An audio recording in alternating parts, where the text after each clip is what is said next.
আচ্ছা, আপনার স্বামী কি আপনার থেকে বেশি তার বাবা মাকে সময় দেয়, তার বাবা মাকে খুব বেশি যত্ন করে? তার জন্য কি আপনি দুঃখিত?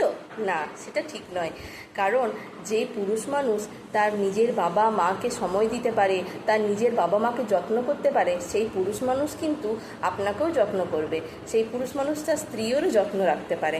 আর যে সমস্ত ছেলেরা বিয়ের পরেই তার বাবা মার থেকে আলাদা হয়ে গেছে বা ভাবে হয়তো বাবা মাকে আর প্রয়োজন নেই, তাই তাদেরকে অবহেলা করে, সেই সমস্ত ছেলেরা কিন্তু তার স্ত্রীকেও অবহেলা করতে পারে।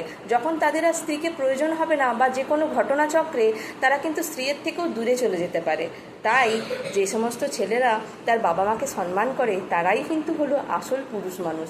আর স্বামীর সমস্ত কিছুর উপরে যখন আপনার অধিকার আছে, তেমনি স্বামীর বাবা মা বা স্বামীর সংসারের আত্মীয় পরিজন সবার প্রতিও কিন্তু আপনার একটা কর্তব্য আছে।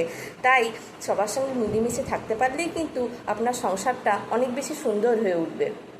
আর মেয়ের বিয়ে দেওয়ার আগে আপনারা কখনো এরকম ভাববেন না বাবা মারা যে আমার জামাই আমার মেয়ের কথাই উঠবে বসবে। সেটা কিন্তু সঠিক পুরুষ মানুষের লক্ষণ নয়। যে সমস্ত পুরুষ মানুষ সংসারটাকে সবাইকে একসঙ্গে নিয়ে চলতে পারে, বাবা মাকে সম্মান করতে পারে, সেই পুরুষ মানুষই কিন্তু সঠিক পুরুষ মানুষ। সেই পুরুষ মানুষের কাছেই কিন্তু আপনার মেয়ে আসলেই সুখী থাকবে, আর তার ভবিষ্যতও অনেক বেশি সুরক্ষিত থাকবে।